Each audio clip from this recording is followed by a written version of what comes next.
You may be seated if you're standing. Thank you, worship team. All right. We are in Relationship Month. A lot of people are home today having a relationship with the Super Bowl TV. That's okay. It doesn't start till what time? 3:30, and it's 10:30. Okay. Just saying, if they're watching TV, wave at it. Just do this. Hi, Super Bowl people. That's okay. There's nothing like being in real church. So we are in Relationship Month. I'm on this morning. We're talking about marriage. And as I said last Sunday, listen, even if you're here and you're not married, maybe you're going to be married, you were married, but you must know, if you're a girl, you know a guy. If you're a guy, you know a gal. That's the differences we're going to talk about this morning. So if you're here with your spouse, I want you to poke him in the ribs and say, hang on, honey. Get ready to hang on, Bob.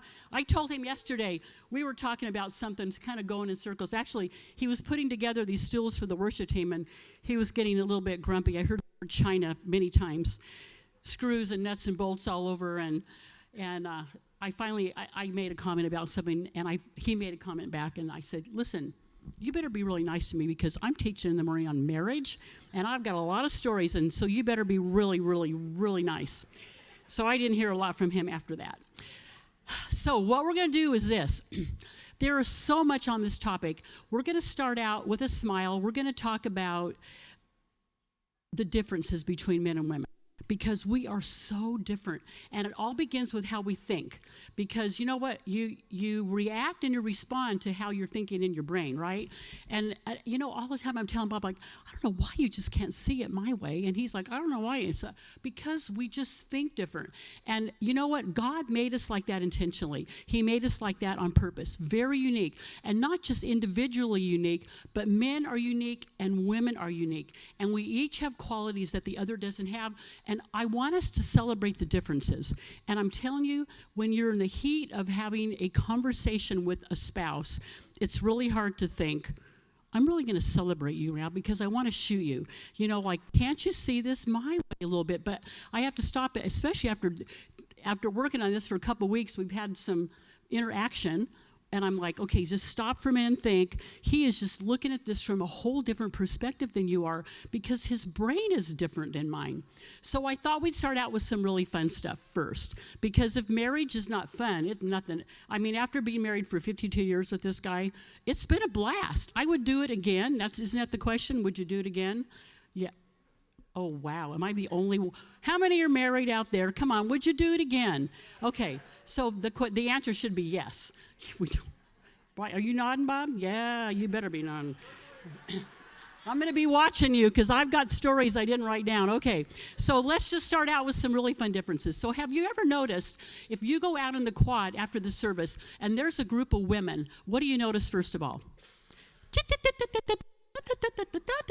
They are talking on top of each other, interrupting, they're listening, they're talking, totally interacting in this whirlwind of conversation. If you notice men, matter of fact, I went over to a men's table today, 4 of them were sitting there, very polite. One is talking and the others are listening. And then he'll stop talking and this guy will talk and they'll all listen. And you think, how polite they're being. No, here's the deal. Women's brains go like this, for real. Men's brains are like this. So they take one box out of the time, and so they're like in the listening box. The listening box and the talkie box do not interact. They don't. And so you either listen. Women, this is true. Women, we can talk and listen at the same time. Did you know that? That is true. Yes, men. Men have to take the talk box and put it away to listen. And then they put the listen box away and they take the talk box out. They don't go back and forth. Women, if you'll notice, if you're at tables like at a Jingle Mingle or some other event, their ears are like radar ears, like this. They're scanning. And honestly, I think it's because we're the primary caregivers for children. You've got to always be listening for stuff. So we're just like little radar ears. Men are sitting at the table. They're like talking to this person or this person. But a woman will be at the table. A table behind her can make a comment. What does she do? Oh, no, wait. I've got the rest of the scoop on that story. This is the truth. They know how to do that. We are like amazing. Am I right, Bob? Oh, he's over like this. His arms are crossed. He's all wired up. I'm reading the body language over there.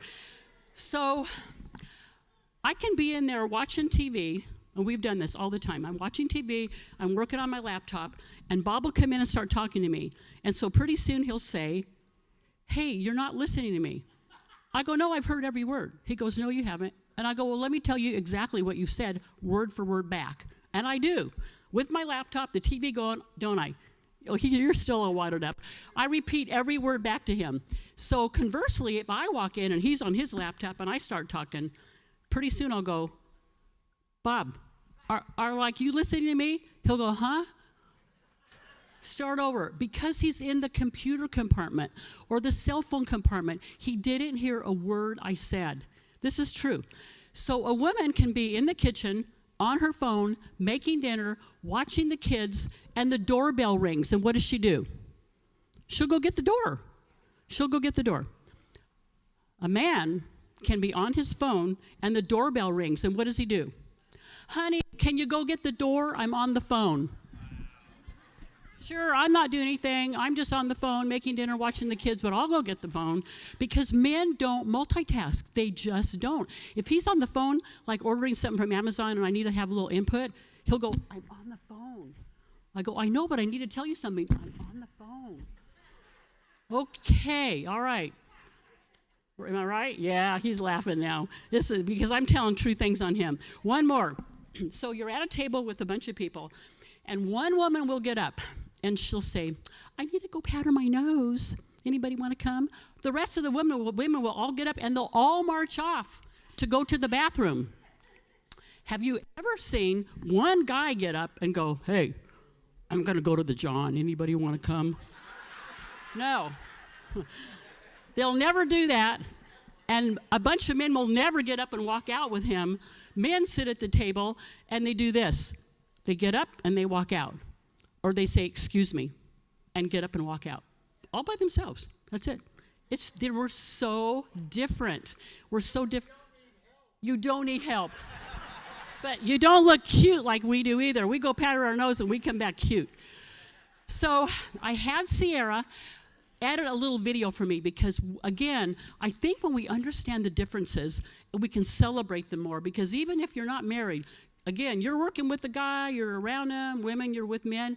We just are so different. Like, let's learn to understand where they're coming from. They're like cats and dogs a lot of times, which is a good thing. I have had both. So if someone hit the lights, we're going to show this real quick video.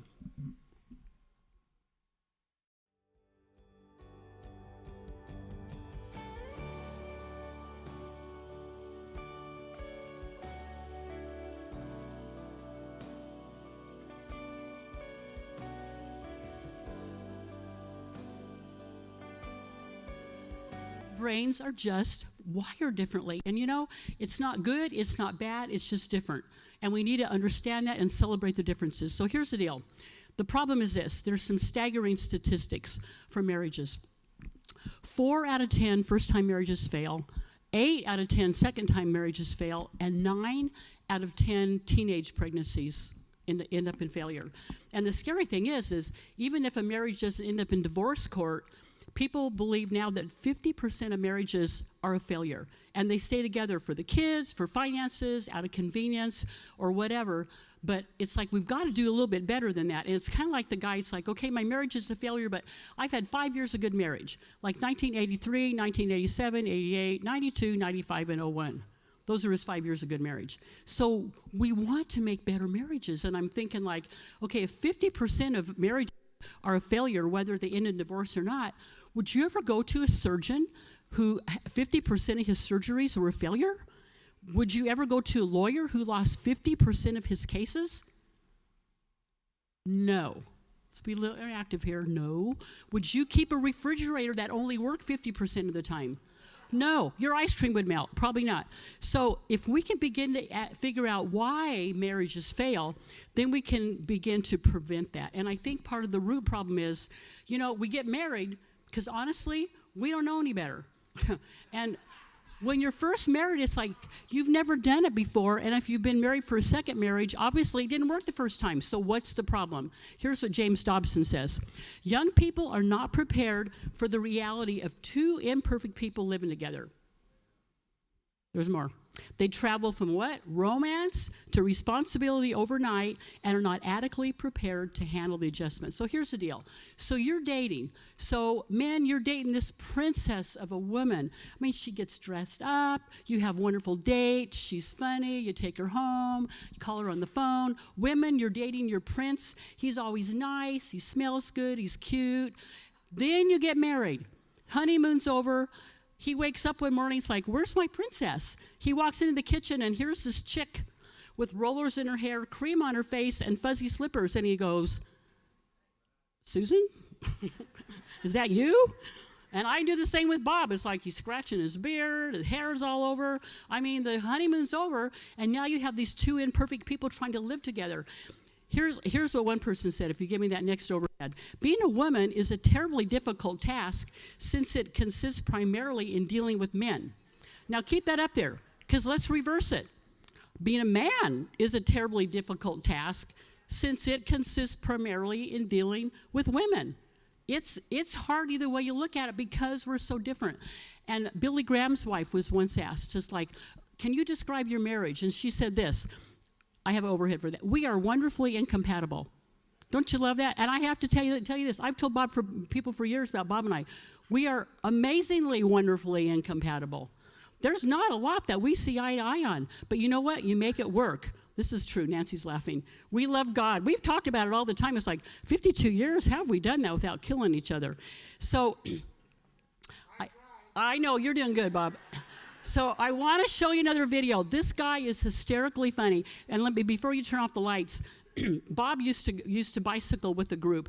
They go like 50 miles, 80 miles, 2-3 times a week. He'd get back and I go, so like what'd you guys talk about? Nothing? Like, don't you guys take breaks? There was a lot of them, like 10 of you guys. Yeah? Well, do they live in Hemet? I don't know. Are most of them married? I don't know, never asked him. And he's talking to the girl. I can stand in line at Stater Brothers, and women, you're probably like this. I stood in line once, the line was so long, this lady and I were like BFFs by the time we got up to the checkout. And matter of fact, she had this I'll never forget, raisin rum ice cream. We talked so long, it's like, we both decided we liked ice cream. It took a while. Like, try this ice cream. I said, are you sure? Because she's going to buy it. She opened it up right there in her cart. So I'm dipping my finger in, and we're eating ice cream. We're in line. We're having a great time. It's like, so Bob, like, are all these guys married? I don't know. That's just the difference between men and women. So with that in mind, hit the lights if you would, and you're going to love this video. Bob, how you doing? So did you guys know this? That most major department stores, including Walmart, hire undercover people to like look for shoplifters, potential shoplifters. I didn't know that until like several years ago. And they look just like us. Like you would never imagine they're like spying on us to make sure that we don't shoplift or to look for potential shoplifters. And I thought, when I first found this out, I'm looking around like, can I spot the security person? But they're undercover, so you wouldn't. But you wonder, it's like, what are they looking for the potential thief? Like, what clues give it away? What are the red flags? And what shows them there's a potential problem with a certain person? And marriages are like that. They've studied marriages. So here's what makes a good marriage, and here's what makes a bad marriage, and the red flags that come up. So what we're going to do this morning is just talk about 4 things. 4. And when I started working on this, listen, we could do this for a year. Marriages can get very complicated. And when I started working on this a few weeks ago, when I knew I was going to do it, I had 12 things on my list. And the more I worked on it, I thought, it's going to go in one and out the other. We're going to boil this down. We're going to boil the frog. I just want us to do what are the top 4 things where if you could do these, I guarantee you you'd have a good marriage, because these 4 things incorporate everything else. So it's going to go fast, but let's try to get these down. Are you ready? The first thing is this. We need to learn to respect our spouse.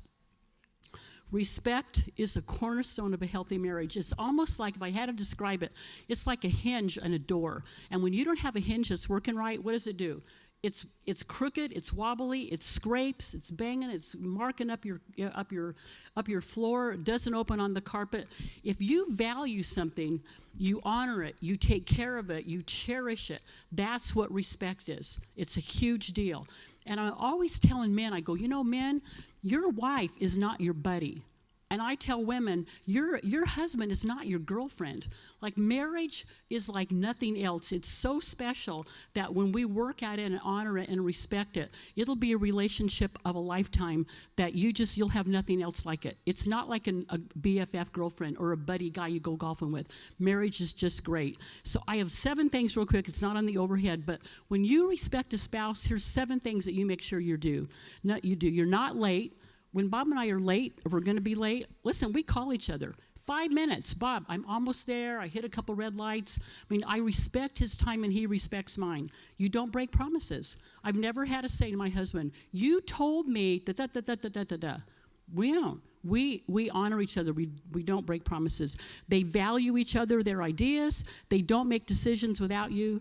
They contribute. You've heard this. It's not 50-50. It's 100-100. If you're all in 100%, you're going to have a great marriage. You don't give each other the silent treatment, and you build each other up, which we'll cover again a bit later. But look at this next overhead. A great marriage, and that's what we want to have. We just don't want to have mediocre marriages at this church or relationships. A great marriage is not perfect couple. It's when the perfect couple learn to enjoy the differences. And that leads us to number 2. You can disagree, just fight fair. And you know what? I've met couples that said, one in particular I'm thinking of, and the husband will say, we never fight. I was like, you never fight? Yeah. And the wife is like shaking her head and rolling her eyes in the back. Because you know what? If you don't fight in your marriage, then there's something wrong, because you have different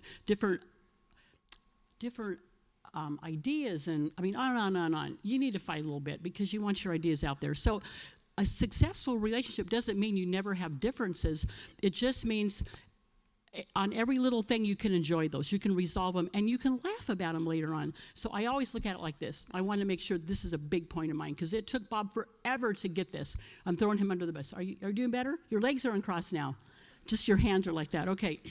So after being married for 52 years, I can tell you, I think the main problem is not understanding that we do not share a brain. You've heard me say that over and over, but it took us a long time. And finally, about a year ago, we were talking about something, and he finally, for the first time, said, you're back again, we don't share a brain. And I went, oh my gosh, he's going to win this argument. But he got it. We don't share a brain. And the way I look at it is like this. So hold that picture for a sec, media. But let's say that you're with your, hold that picture just for a minute. Yeah, thanks. That you're out looking for a new house. And you pull up, you go, oh, look, there's a for sale sign on the house on the corner. Let's get out and look at it. And so the wife, you don't quite drive by it. So she's like kind of by the corner, like she loves gardening, so she's going to go look in the back. Okay, now give me that picture if you would. Thank you, media. So here's the house. So the husband, he goes into the front, and the wife goes to the back of the house. Same house.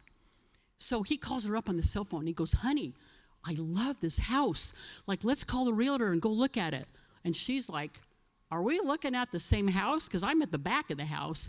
This thing is trashed. Like, there's no way I want to look at this house. She's like, oh, yeah. We need to call the realtor right now. I'm like, here's the number. I'll get it. She goes, I'm not moving in this house. And he goes, what's wrong with you? This house is beautiful. Well, what's the problem? They're looking at the same issue, but they're looking at it totally from different viewpoints. When you have issues with your spouse and you're not coming together, I guarantee you, she's using her brain and he's using his. Yes, and until you can somehow, like, okay, well, let's compromise, let's talk a little bit. Tell me exactly what you're looking at here.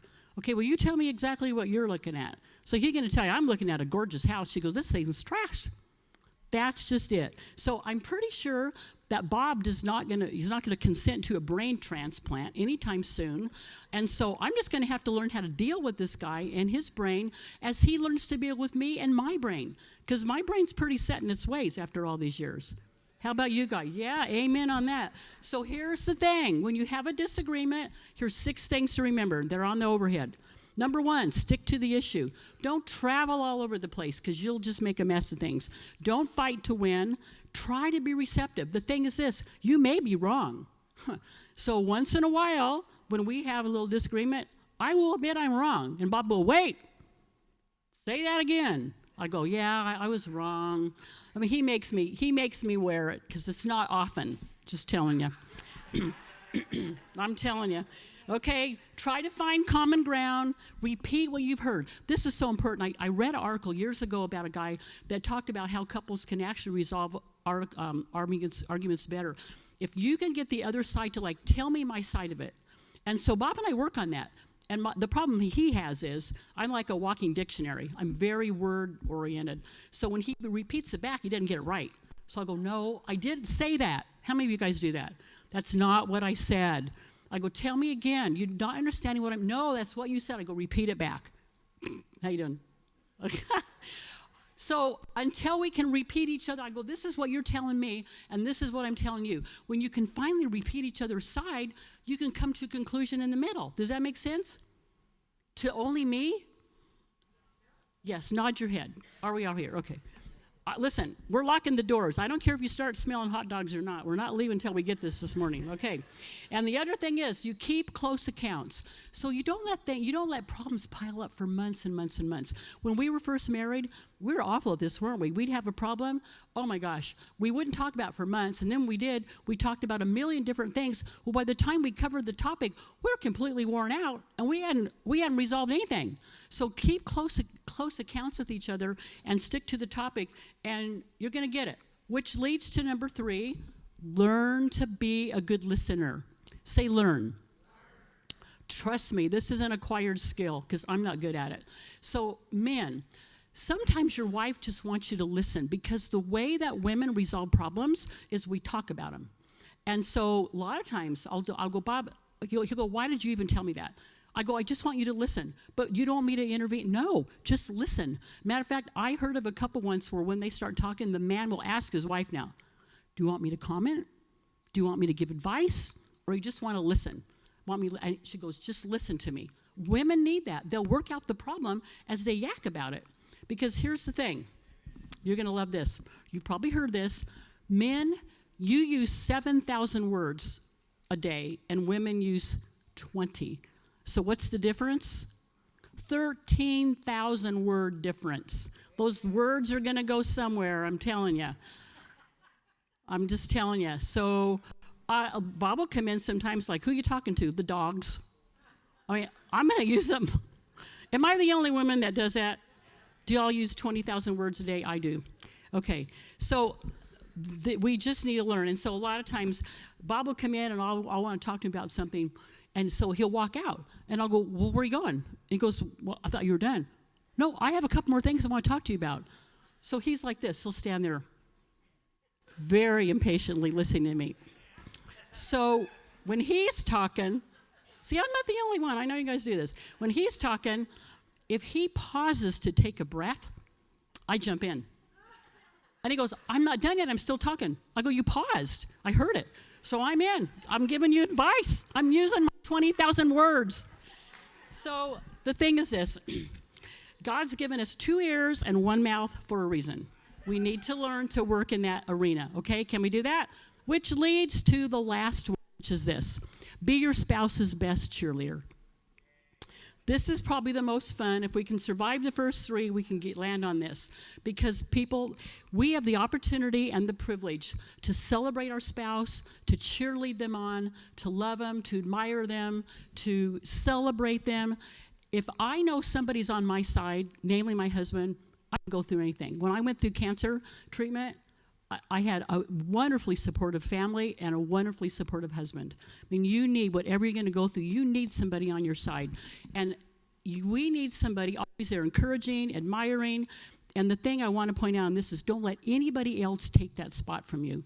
Because if you want to affair-proof your marriage, if someone else starts loving on your spouse, trust me, there's going to be some problems.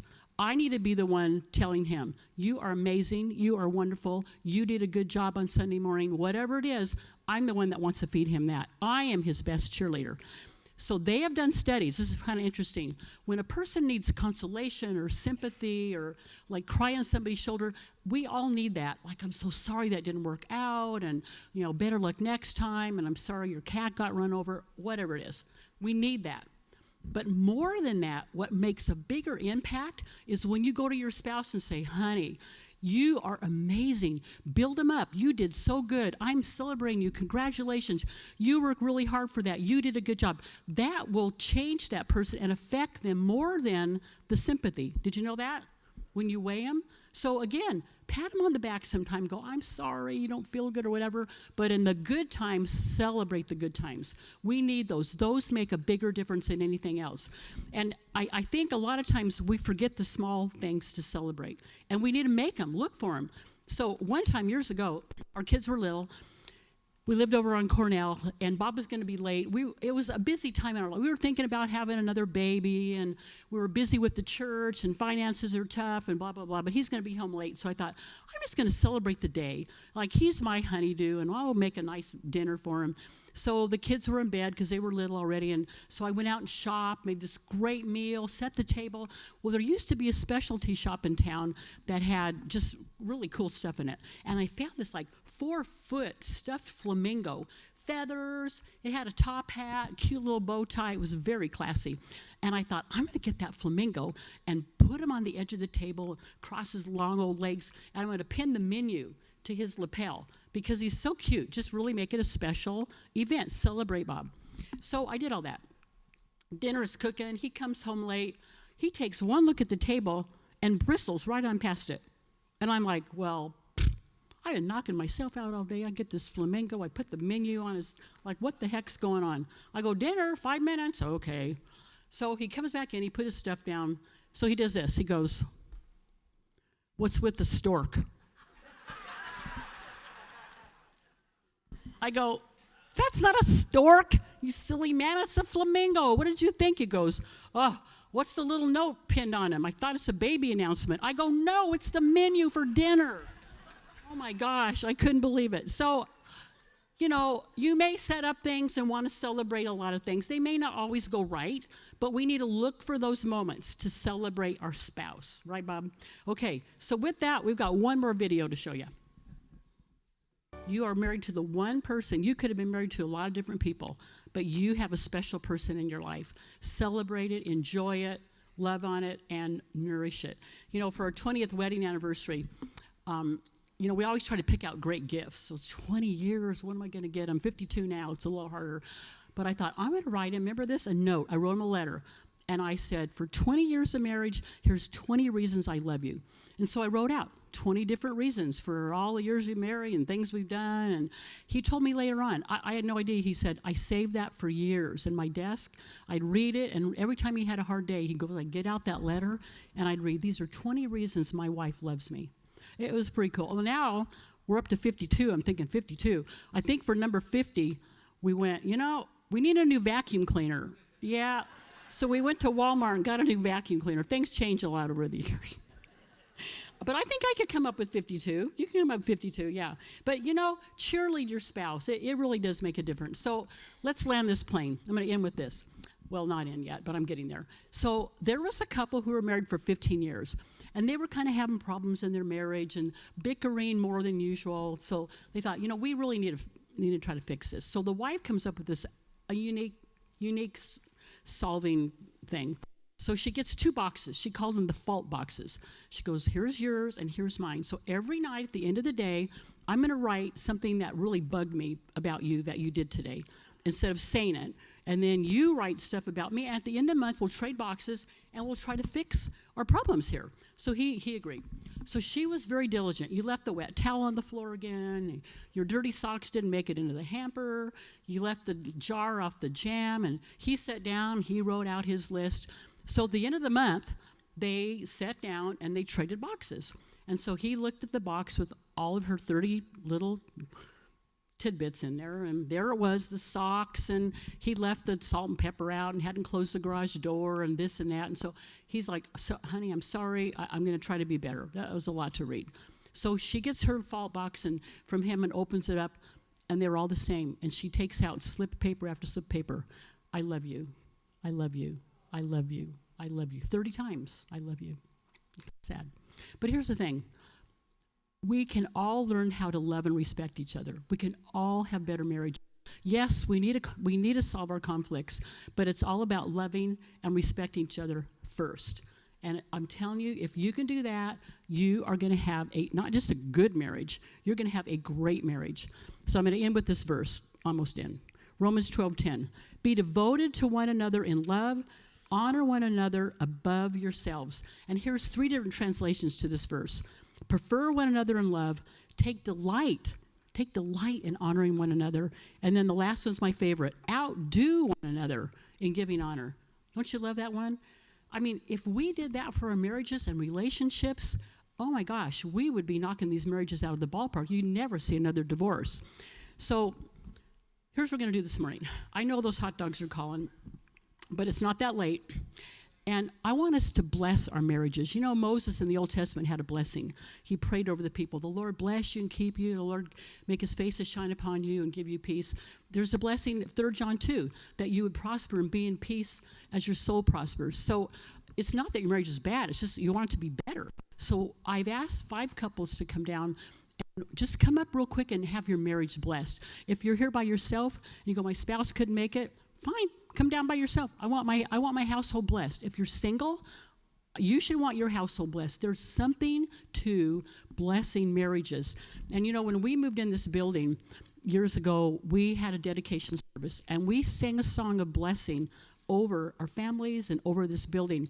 And it's this. It was, may our homes be filled with dancing. May our streets be filled with joy.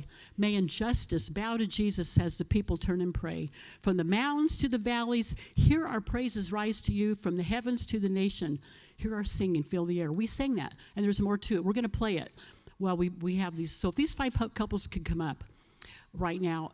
And it doesn't take long to get your marriage blessed, but we're going to play this song and just believe God wants to do a more amazing thing, that he wants to bless your marriage over and above, like our finances, and pray your house, the roof doesn't leak in the rain. That's a blessing.